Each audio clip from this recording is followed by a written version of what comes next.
जब हम कहते हैं कि राम दरबार है जग सारा, तो इसका मतलब सिर्फ हिंदुस्तान नहीं बल्कि देश विदेश से भी यहाँ पर सामग्री पहुँच रही है, खासकर श्री राम के ससुराल और माता जानकी के घर जनकपुर से।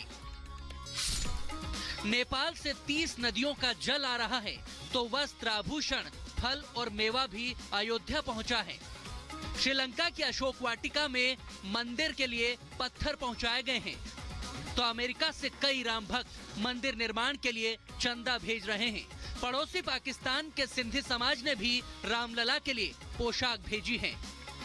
यानी हर कोई राम मंदिर में किसी न किसी तरह से योगदान दे रहा है। राजस्थान से खास मकराना मार्बल आया है, जो राम मंदिर की शोभा बढ़ा रहा है।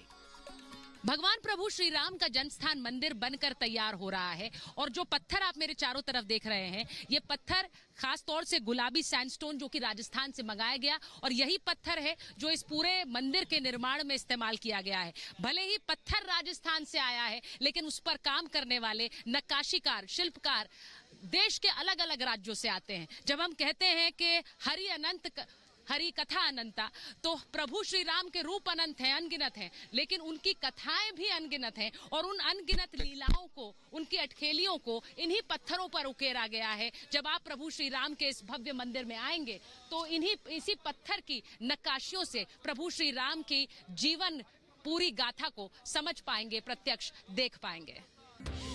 पत्थरों को तराशने से लेकर दीवारों पर नक्काशी करने तक, शिलाओं को साधना हो या निर्माण में जोर लगाना, यहाँ कई लोग लगे हुए हैं जो अलग अलग वक्त में राम मंदिर बनाने का काम कर रहे हैं और इसे सजाने संवारने का भी जिम्मा अपने कंधों पर उठाए हुए हैं।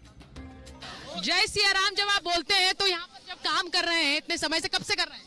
मेरे को यहाँ पे 3 साल हो गए हैं लगभग। तो जय सिया राम कहकर ही करते हैं क्या शुरुआत? रोज काम उसी से स्टार्ट होता है। कोई भी नया काम होता है तो हमें जय श्री राम ही बोलते हैं, क्योंकि उन्हीं के आशीर्वाद से हम यहाँ पे काम कर पा रहे हैं। उन्हीं की। कहाँ से लोग हैं यहाँ पे? मैम पूरे भारत से कह सकते हैं आप। पूरे भारत से कोई भी ऐसा स्टेट नहीं है जहाँ से यहाँ लोग काम नहीं कर रहे हो। सफल हो गया हमारा जीवन, और तो क्या है कि राम जी ने हमें यहाँ के बुला लिया है। कितने घंटे काम कर रहे हैं आप? यहाँ अभी तो देखिए 24 आवर्स काम चल रहा है, पर हम लोग वही 12 घंटा 14 घंटा मिनिमम। तो आप लोगों को कभी लगता है कि थक गए हैं काम?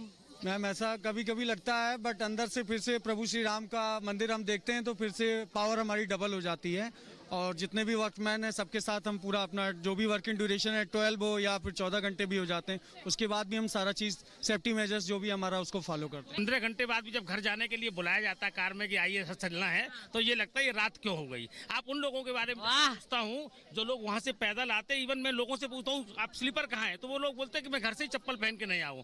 उन लोगों की श्रद्धा के बारे में सोचिए जो 50 साल 60 साल 70 साल के लोग हैं, बिना चप्पल पहने हुए और मंदिर में दर्शन करने आ रहे हैं। हम उनकी भावनाओं पर जब देखते हैं कि कितनी श्रद्धा, कितनी निष्ठा के साथ आ रहे हैं, और 22 जनवरी को लोगों की कितनी मतलब आशाएं होंगी लोगों के प्रति।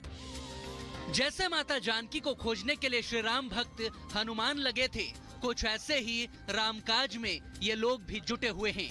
मानस के सुंदरकांड में बाबा तुलसी ने शायद इसीलिए लिखा है, राम काज कीन्हे बिनु मोहि कहाँ विश्राम। Bureau report, Republic Bharat.